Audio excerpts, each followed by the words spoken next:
நான் வெல்லம் உடச்சிட்ருக்கேன். டம்மா டம்மான்னு அடிக்கிற சத்தத்தையும் தாண்டி வெள்ளைக்கட்டிக்கு ஒரு குட்டி கட்டெரும்பு வந்து சாப்பிட்டுட்ருக்கு பாருங்களேன்.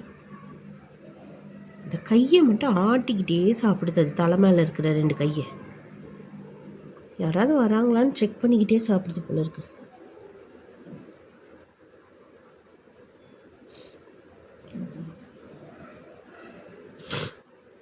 நான் வந்து இங்கே உட்காரும்போது ஒரு எறும்பு கூட இல்லை. இந்த இடத்துல பாருங்கள், அங்கங்கே வெள்ளம் செதறவும் எத்தனை எறும்பு வந்து போகுது. இந்த எறும்புகளுக்கு மட்டும் சர்க்கரையோட வாசனை எப்படித்தான் தெரியுமோ.